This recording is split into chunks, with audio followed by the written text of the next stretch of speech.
and Judd on Score North and ScoreNorth.com. And it's Talking Twins time, which means Zolgad, Jake Depew, and executive producer extraordinaire Declan Goff, as we are now, Jake, at the All-Star break. We are, I believe, approximately 2 weeks away from the trade deadline, which is going to fall on Friday, July the 30th.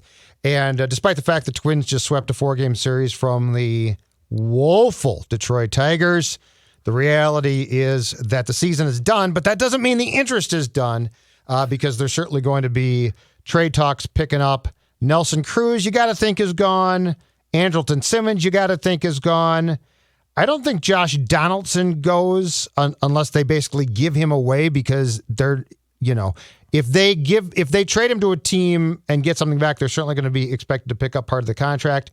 I think Jose Barrios stays. Let me run past you the guy that I've become more and more convinced they're going to trade, and I think as much as it might hurt, I think it also makes some sense. Taylor Rogers. Taylor Rogers is going to turn 31 in December. So unlike Barrios, he's not that young now. He's a aging reliever where, as bad as Twins bullpen has been, a lot of teams are confident they can ordinarily find guys. He also, and this is where it gets sticky, and I know that people are going to say cheap poll ads, but it's a reality. He also, like Barrios, is arbitration eligible this offseason and then a free agent after 2022. My thinking is this. Age combined with the Twins' fear that if this does go to arbitration this offseason, Taylor Rogers might get paid pretty well on a one-year deal. And I don't think this is a team that's going to want to sign a guy going into his age 32 season long-term. I think there's a really good case to be made that Taylor Rogers is a former Twin after July 30th. What do you think of that hot take? Oh, I don't think that's a hot take. I mean, I think there's probably, in my view, a better than 50-50 chance that he does get moved for all of the reasons that you just said. And I think a good comp for that trade, if they were to make it, is Ryan Pressly. Pressly, of course, was not an elite reliever when he got traded and turned into an elite reliever with Houston. Literally the day after he got traded, he became like unhittable with Houston, and Houston unlocked all of these things in Pressly that the Twins couldn't do for years. And now he's one of the best relievers in baseball and an all-star this year. So if you look at that trade, Pressly had 1.5 years left of team control, just like Taylor Rogers does now. They got Jorge Alcala, and Gilberto Celestino back in that trade. Right now, that's looking like a really bad trade for the Twins. Mm-hmm. I mean, Alcala has potential for sure, but he's been pretty bad this year, and certainly is nowhere near the level of anything close to what Ryan Pressly has done these last few years. And then Celestino has potential for sure, but it's sort of wait and see mode for him. He's in a little bit over his head. I think right now he should be at AAA getting at bats. But the fact that Pressly's turned into this super elite reliever and that the Astros were able to get that out of him when the Twins couldn't, is a bad look. But so if you think about the return for Taylor Rogers, it has to be more than that. I mean, they got a starter at the time, Alcala, who turned into a reliever, and then a center field prospect near the bottom of the top 30 in the organization. So I don't know what you guys think. I think they need to get a borderline top 100 prospect in order to move Rogers, because he's elite right now. And if you're going to move him with team control left, you need to get a legit arm. Not an organization's best starting pitching prospect. I'm not saying that, but someone who's, in the top 5 in the organization and maybe, right at the edge of a top 100 overall prospect, and then some throw-ins after that. But I don't know. What do you guys think? Is that a fair return for Taylor Rogers? Dex? Yeah, I think you could definitely get like a 4th or 5th organizational prospect for him. Someone always overpays for relievers, and to be honest, relieving is something you should always be stacking up on if you're a contender going into the postseason. I mean, that is the most obtainable thing. Someone's going to overpay. When I look at the trade deadline, you don't have to, as much as we've been calling for trades and at least listen to these offers. I think the Twins would be foolish not to at least walk away with, like you said, Jake, at least 2. Like top 100 prospects, if not like organizationally wise from other teams, like at least 1 or 2 top 5 prospects from other teams. I think someone was going to give a good amount for Nelson Cruz, but Taylor Rogers is probably going to get you more in return because he still has that year of team control, and I can see him helping a team down in the postseason as being an elite arm in a high leverage situation. So yeah, I would be shocked if they are not able to get at least 2 top 100, if not top 5 organizational prospects from another team. I agree, but Jake, I will ask you this question because it becomes important now. You referenced the Presley trade. So that being said, Dex is right. The question is this: how much do you trust Derek Falvey to get the right guy? Like, what did the 2018, because that was a purge. What did the 2018 purge do because that's now what we can look at, right? And say that's the point of reference. We now have that. We didn't in 2018. So, Jake, as a guy who follows the Twins farm system probably far closer than Declan or I do, what is your faith if the Rogers trade is made and they do come out with a guy that looks, oh, man, this guy might be good, that they're going to get it right? Well, my faith is not that high right now because they Right. haven't done a good job at all at the trade deadline. The one good trade they made was Escobar. They got Jahan Duran back in that trade. That was a good trade for sure. But other than that, their trades haven't been very good. We've talked about 2017. How they traded away their closer for nothing and then made the playoffs. We talked about 2019. Those trades. The Romo trade was fine. That was a 17 solid. is what I meant. Yep. Yeah, that was a solid trade. But Sam Dyson was a terrible trade, obviously. And there have been others that haven't gone well. So, I mean, when you look at, I guess for me, I look at the Presley trade as the closest comp because you're trading a reliever with team control, for prospects. And so far that doesn't look good. So, no, I don't have a lot of confidence right now. Because until it's like we were talking about last week, this is just an objective, in my opinion, an objective analysis until they actually show us evidence that they can do these things well, like make trades and develop starters. Then it would be disingenuous to say that I have a lot of faith in them to do that because they haven't done it yet. Once they do it, I'll say I have faith in them, but we need to see the actual evidence first. So I don't know what choice we really have. I mean, they're going to make trades. So there's not, we don't have one. You're right. Yeah. But no, am I super confident that they're going to be, like the Tampa Bay Rays who always seem to make amazing trades, they're nowhere near that level right now. So no, I don't have a ton of confidence. Do you? I mean, 1,000% no. The problem is that I do think the trade would probably be the smart move to make because if you're not going to bring back Rogers, if you're just going to bring it back for 2022, and again, I will continue to say this, we don't even know how much of a 2022 there's going to be. So if you are just going to bring it back for 2022 and then allow him to walk as a free agent after that, then I think trading him at the deadline in July of this year makes a lot of sense. I just thought I said 18, I meant 17. I thought from the trades that they made at that time that we would be seeing far more positive results by now. And we're really not. And that's the thing that concerns me. And I think it's flat out fair to ask now, and this is an incredible thing to say based on why Derek Falvey was hired. I think it's very fair to ask, what's this organization's ability to evaluate pitching, which is what we thought was going to be the strength. Like we thought that was going to be the difference between the old school Twins and these Twins. So I don't have a ton of faith. I don't have much actually right now at all.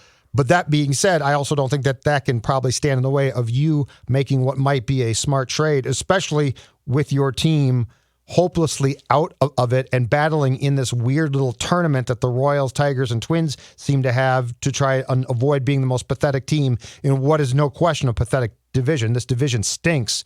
And, the Tigers series might have been fun, but it doesn't mean a thing. Yeah, and just to clarify, I think we could lump both 17 and 18 into this group, right? 17 is when they traded Kinsler and they made the playoffs. 18 is when they traded Escobar and Dozier and Presley. Both of those deadlines kind of played out the same way. The Twins were kind of on the losing end of that, again, other than the Eduardo Escobar trade. Mm-hmm. The results have been extremely underwhelming in basically all of these trade deadlines. So they just have to prove us wrong. And until they do, then we'll keep criticizing them for it. So, but who else, what do you guys think? Like, who else is going to be moved besides the odds? So to me, Nelson Cruz and Andrelton Simmons and probably Hansel Robles are basically guaranteed to be moved, right? I mean, there's no reason to keep those guys on the team. But who are some other names? I know you guys don't think, or at least Judd doesn't think Barrios is going to be traded. I think he will be. But who else do you think gets moved and are there any surprises in there? So Dukes has reported that we shouldn't expect this to be a fire sale. And I think that the Twins might be willing to borderline go fire sale. But I think where Doogie's right, and this goes back to my Barrios theory, is I think their asking price is going to be so high. And here's part of the problem, and I get it. What we just talked about is going to make any sensible human being gun shy. So you have not, for the most part, in what you would consider your big deals, gotten the necessary bang for your buck back, right? Like you're banking on prospects, and you've gotten guys back, but they're certainly not developing at the rate that you expected. So if you're going to trade Barrios, you're going to ask for a ton and almost try and make sure that you're insulated to where the players that you get back are sure things. I think you could trade Donaldson if you gifted him to a team and picked up a little bit of his salary, but basically just said, take him, give us a low-level prospect back. I don't know that they're going to swallow hard and do that. So I think it's Dex. I think it's Cruz. Mm-hmm. I think it's Simmons. Mm-hmm. I think it's Rogers because that's doable. I think it's Robles. But after that, I'm not so sure. The only ones that you didn't list, and this one I think it's more likely that it happens in the winter than it is in a couple weeks of the deadline, but Max Kepler. Can someone take a bait on it? Because he is now playing better since he's coming back from injury. He looks more like the traditional Max Kepler, a guy who doesn't hit for average well, but draws a ton of walks, has some pop. He's an athletic outfielder. And in 22-23, he's only on the hook for 6.7, 8.5. So basically, he's on the hook for $13 million the next 2 years. And if Max Kepler is who he is right now, I would probably take a bet that I can get a pretty decent player out of that for $13 million. He does have a team option in 2024 for $10 or a $1 million buyout. So the team can basically say, all right, if this doesn't work out or we don't believe in you to give you another contract when you're in your 31 season, all right, 2 years of Max Kepler is pretty good there. I'm curious if someone does take a bait on there. I've always been more bullish on Kepler.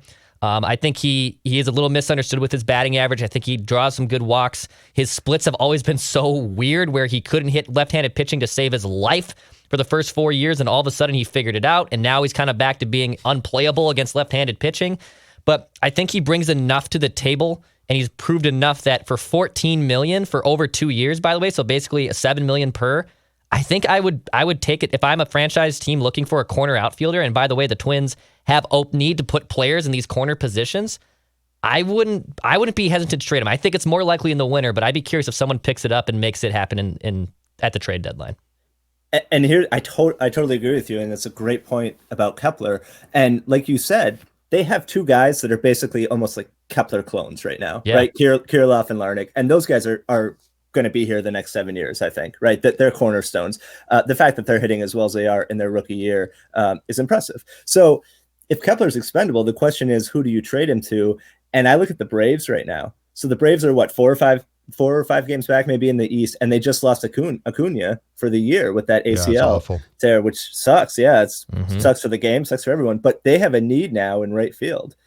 So I wonder if the Braves would be a good match to get Kepler. Kepler, he's like Dex said, he still has multiple years left on his contract, so maybe it's not a perfect fit. But if they're looking to make a push this year and they want to, insert, a legitimate MLB starter into their lineup, Kepler could work for them. So, but yeah, I mean, they're going to have to do something with him, right? I mean, they've got Kirilloff and Larnach. They've got Royce Lewis coming, and even guys like Brent Rooker are depth. So I mean, he's definitely. I wouldn't be surprised at all. I think you're right. I think it makes more sense probably in the winter. But again, if there's a team with an obvious need like the Braves, it could happen. It could happen this year. Pineda's another guy, but I just don't know what they'll get for Pineda at this point. I agree. Yeah, he has been hurt. Colome has rebounded a little bit, but he's been such a bust. I don't think you get a thing for him. The thing on Kepler that I'm a little bit curious about is this. One, I do agree that they would move him for the right price. Two, I'm with Dex. I think it would be a wintertime move, probably more than a deadline move. But that contract is so favorable to the team. And they are the Twins. I wonder if they would hold on to him because he and Polanco, signed such good contracts as far as the team goes. The other thing, too, is I think we have to be prepared for the eventuality that Sano is going to be out. And so Kirilloff, who made a great play in the 10th to save Tyler Duffy's bacon yesterday, I think is the first baseman of the future. The one Sano factor I've become curious about, because I've seen this bandied about, and I don't know if it's true or not, because patience-wise, I mean, he's gone to a platoon. They lifted that for a couple days against the Tigers, which I didn't get, and actually started him against righties, and then he struggled again. I think he went 0 for 6 with like 4 strikeouts. But are they going to give Sano a chance to replace Nelson Cruz as the DH next year, or are they going to plug him in as the DH for the rest of this year?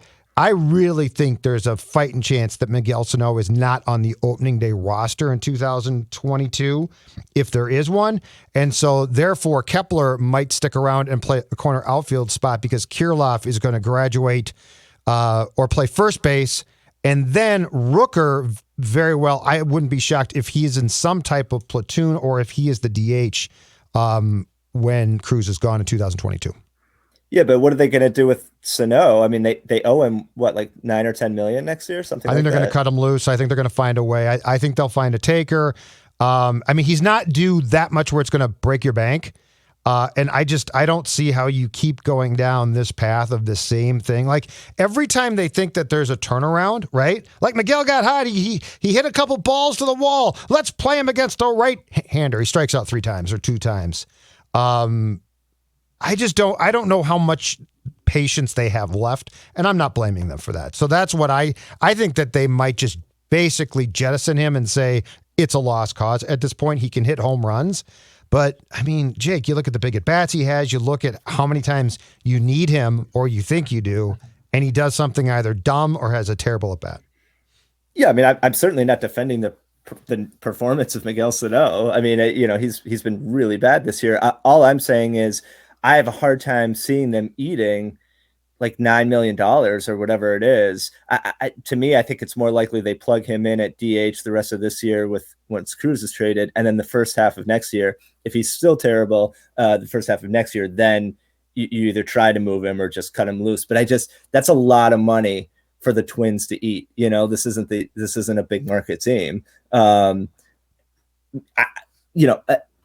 He's been replacement level at best this year, so he's a platoon player. Yeah. Yeah. I mean, if you look at just performance, absolutely. Although you could say the same thing about Kepler until 2 weeks ago. And he's getting really hot now, but he has more of a track record than Sano, I guess. But I just don't see them eating that much money. Like, I agree with you from a baseball perspective. Totally. I mean, he's a platoon player at best, like you said, but that's a lot of money for the Twins to eat. I think they're still going to try to get something out of him. But they're in a bad spot. They signed him to an extension. I don't know why they signed him to an extension in the first place. How does he work at DH, though? That's my question. I mean, his best job right now, the job he does best, is first base. It's weird to think that he honestly could now go to a National League team because he can play first. I would have never had thought that even a year ago, let alone 2 years ago. And he could play some third. Like, you could plug him in there. You're right, Dex. Yeah, I mean, you are right. So maybe it's possible that they gift him to another team, just like we were talking about with Andrelton, where they just say, take on half his contract and give us back a low prospect and just wash your hands of him. So I think that's possible. But I think if they don't trade him, I have a hard time seeing them just DFAing him and eating all that money. Yeah, I could see them in the winter. I do not think he's gone at the deadline. So I'm saying I could see him in the winter being traded, basically, but it's essentially saying we've tried. We've done everything we possibly can. It's just, there's just so many destructive at-bats now. I mean, they're just rally killers, right? And it's always the same thing. He always looks amazed that he made an out. Like the Twins, this Twins team, just a side tangent here, this Twins team has some weird, it reminds me of 2018 type things. Sano, his lost puppy dog look of what happened? How did I strike 3? Really? And it's like, dude, you struck out again. And the other one that it drives me nuts, and I'm not the first person in the market to mention this. The other one that just kills me is Hansel Robles, when he gets a save, acts like he's on the 60 or the 27 Yankees. Like this amount of celebrating that Robles does it's like, dude, your team stinks. You have not had a good year. Like, it's cool you got to save, and I'm not saying don't celebrate, but watch the theatrics you get. And it's like, do you have any sense of how bad this team is? I'm not saying that it can't be fun. You know what? Polanco homers, the team jumps around, no problem there. But Robles does these self-serving celebrations, like closed it out again, guys. It's like, what are you doing? Like, why? It's different if guys come up, right, and high five you and stuff, or the outfielders, if they win, like jump up and all spin around. No problem with that. I'm all for fun. But when you're doing this self-serving, closed out, got another save, didn't I? It's like, you know how bad this team's been? And by the way, buddy, you have not been that great.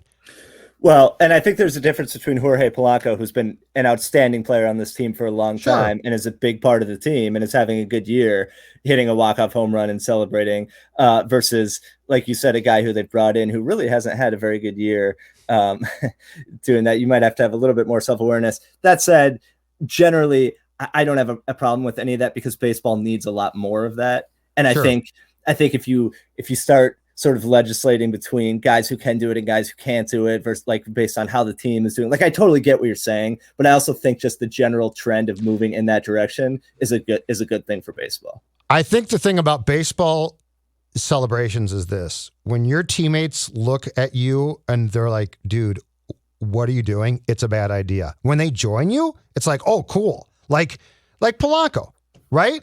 Because that was an over the top, you're not that good, but it was fun. And he hit a home run to end a crazy game. And I think Polanco's a fun guy. Like, I think Polanco gets it.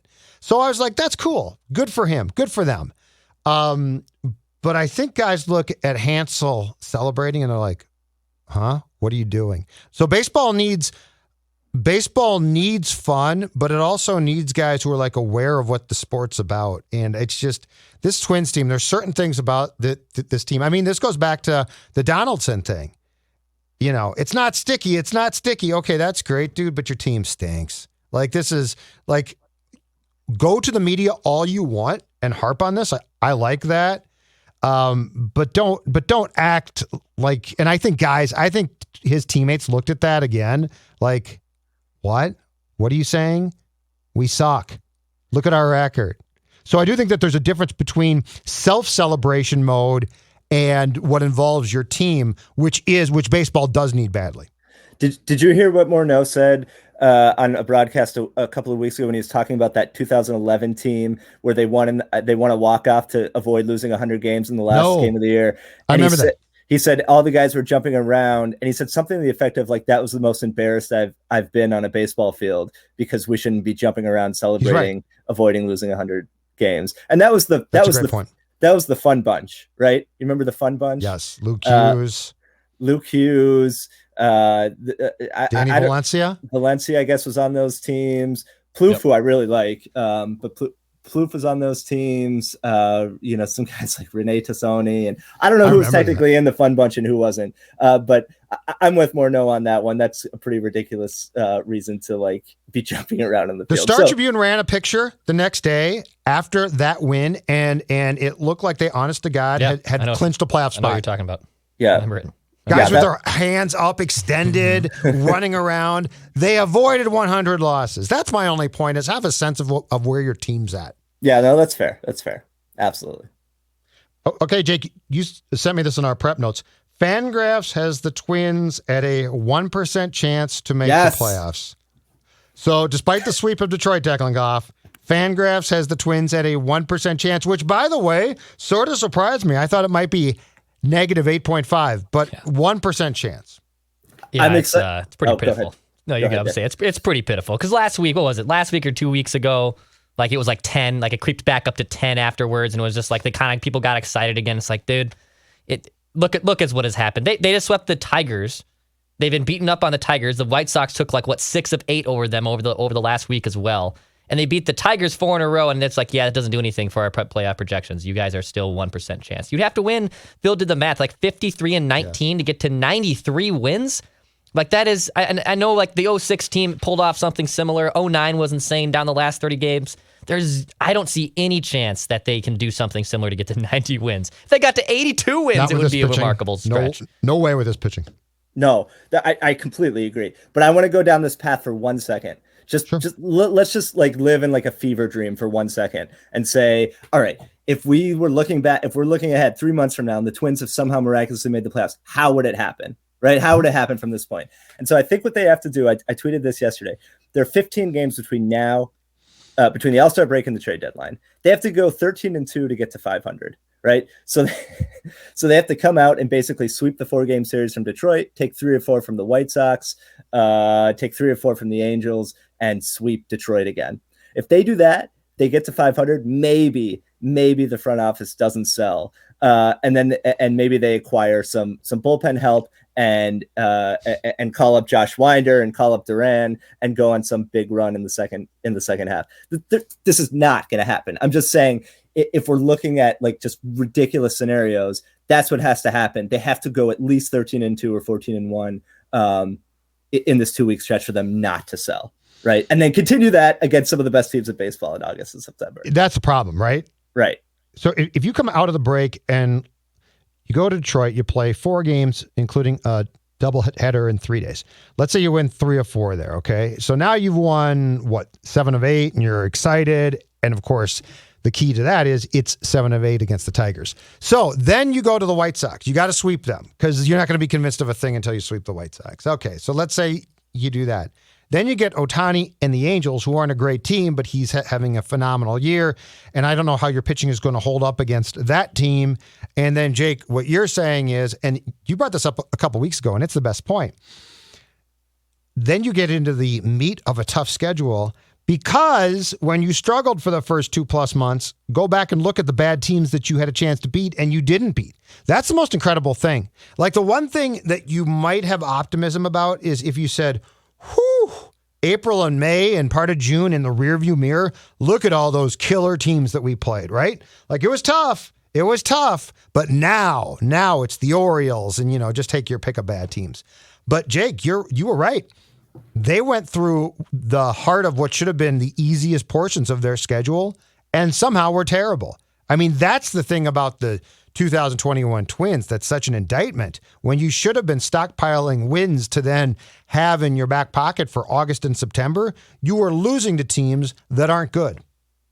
That's exactly right. They had one of the easiest schedules in baseball and one of the worst records. So, this is obviously not happening, but if you just want, as a Twins fan, if you want to hold on to hope, because hope is a good thing, even when it's not realistic, then you can say, okay, if they go on some huge run in the next 2 weeks after the All-Star break, maybe they can get to a point where they're like 5 games back. But even then, if the front office didn't sell, it would be a terrible decision. And I think they'll start selling probably immediately after the All-Star break. So this is a non-issue. I just wanted to go down that path for a minute since we're like 99.9% critical on here this year, as we should be, because it's what happens. I was going to say, how can we not be? How can we not be? How can anybody not be extremely critical of this team when you go into the season as at least co-favorites to win the Central and certainly a favorite to make the playoffs, and you're one of the worst teams in baseball. So it is what it is.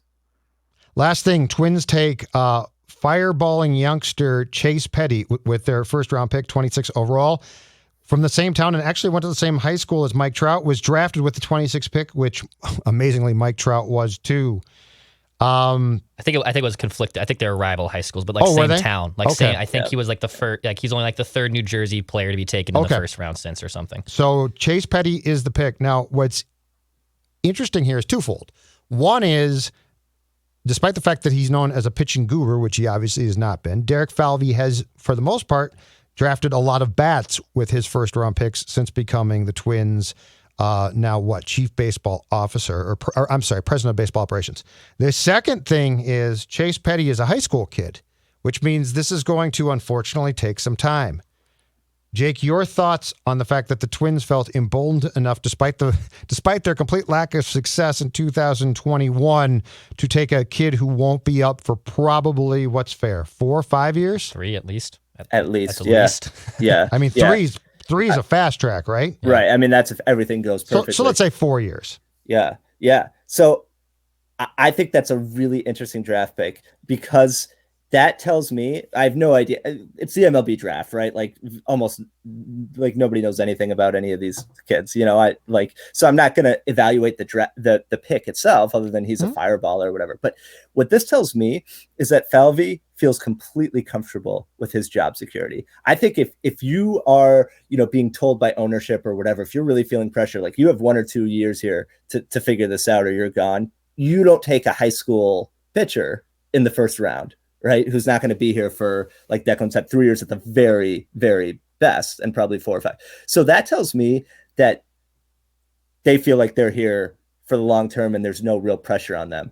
And that jives with an interview with Jim Pohlad. So Jim Pohlad went on with Chris Atterbury over the weekend, and Atterbury basically asked him, like, you hired who you thought were the best people for, baseball ops, referring to Falvey and Levine. And he's like, do you have anybody that you can go to kind of evaluate, to check their own performance, to evaluate their performance? And basically what he was getting at is, some people are saying that Falvey and Levine aren't doing a good job. Are you evaluating that in any way? And Pohlad basically said, no, I don't know of any resources to evaluate them, and said in the interview that he still has full confidence in them and all of these types of things. So like that to me is not good. Like, even if these guys are doing a great job, that wouldn't be good. You shouldn't just give unchecked power to the front office with no threat of losing their job. And we saw with Terry Ryan, who was an unbelievable GM in his first tenure, and his second tenure, I think, was not good at all. And that went on way too long, And it seems like maybe the same thing is going on here. Again, I'm not saying that they should be fired, but I do think it's a situation where they should be given, I would give them like 1 more year to right this ship, because it hasn't been good in terms of their decision making. And so the fact that Pohlad is basically saying, I trust them completely, I don't think that's good. I don't think that's a good situation. So here's my question off that then. What is the checks and balances for postseason evaluation of baseball ops and Rocco and the coaching staff? That's my question. So if Jim Pohlad, which is not, I agree with what you said. I'm not surprised. Like, I didn't think that Jim had an evaluation technique. I mean, Terry Ryan had a lifetime contract until he was fired. So, and that's a very contradictory thing. You have a lifetime contract, but now you're fired. So I'm not surprised by Jim Pohlad telling Chris that. But my question is, and this goes back to my question after every season of every team, but it's especially true with the Twins. Sometimes it's a small question, sometimes it's large. This time it's large. What did you learn from this? And what changes, most importantly, are you going to make to rectify the mistakes? Now, previously, the last 2 years, I think my biggest what did you learn question was to Rocco and the front office about decisions made when it came to starting pitching in the playoffs, because I still think it's inexcusable that Maeda and then especially Barrios in the 2 losses to the Astros last fall were both yanked prematurely while pitching well for a bullpen that wasn't nearly as reliable as the Twins somehow thought because they brought in the wrong guys. This time, my question is much broader, Jake. It's a question of what have you learned from this complete disaster and meltdown? And look, a lot of your problems are self-inflicted. Like, you made a lot of bad moves here. Alex Colomé, it's your job to have a feel for where he's at. Robles has not been awful, but I'm sorry, that was not a signing where we all said this is going to work out great. I think he had a 10-something ERA with the Angels last year. So that was a roll of the dice, and it's worked out okay, but he's certainly not a great closer type of I mean, he's a pitcher who you can get by with. But there's a lot of problems here. Sano's disintegration, which, by the way, is now in its 2nd year. So my question to Falvey, Levine, and Rocco is, what have you learned? Because if you're going to come back in 2022 and bang your head against the wall again, that's not really a solid strategy. If you're going to say, well, what we did should have worked, that's not a strategy.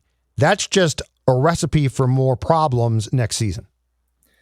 Yeah, and I agree. And I'm just getting a little tired of this narrative that, like, these guys have done an amazing job and we shouldn't question them. Like, if you look at what they've done, this is year 6, right? They've made the playoffs 3 times. One of those times they traded at the deadline and then lost a wild card game. And then 2 other times they got swept badly. They weren't competitive. They're 0-6 in playoff games, and they've had 3 seasons where the team has drastically underperformed, right? I'm sorry, 2 seasons, 18 and 21, right? Because it's 17, 18, 19, 20. Yeah, so this is year 5. So like, what have they done? Like, they've improved systems behind the scenes. That's what we're told. I'm sure they have. I like, we have no way of really validating that. But they haven't developed pitching. They haven't won at all in the playoffs. 18 and 21 were disasters. And like you said, they mismanaged those playoff games. So like, I think they've done a decent job, but I just don't get this idea that like they're untouchable. Again, I don't think they should be fired, but I do think it should be a situation where you have like one more year to prove that you can develop pitching and win in the playoffs. Like, that's not unreasonable. They haven't won a single playoff game. Like, this is, again, this is their 5th year. I said 6th year earlier. This is their 5th year. But like, why is it in a lot of markets?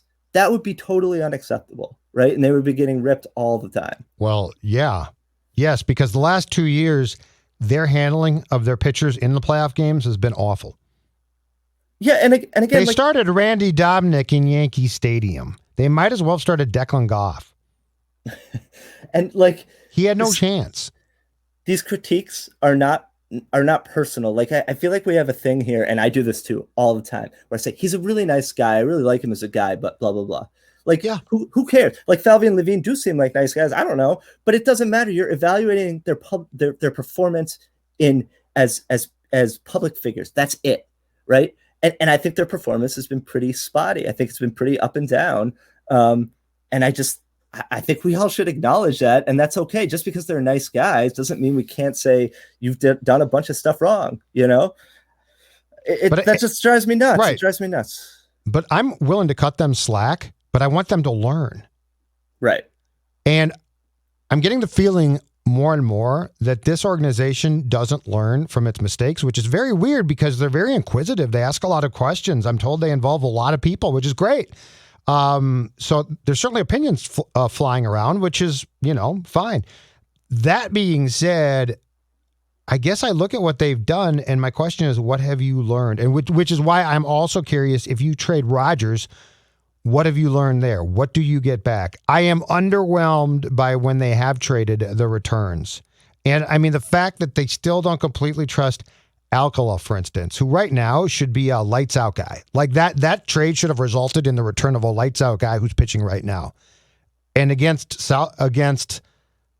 lefties, he struggles big time. He's got some potential still, but he's in his mid-20s. We're past the point of potential. So that's my question. What have you learned? And if you never learn, then you can't be employed long term. It's just not going to work. So, and if you don't have any check on you, then you don't have as much motivation to learn. You're right. You're right. All right. Happy All-Star game. Shohei Ohtani, home run derby. Should be great fun. Lance Lynn, I'm told, not happy Ohtani is going to start. I think he thinks he should start. I love Lance Lynn. What a piece of work he is. All right. We are done. See you, Jake. Thank you, Declan. Yep.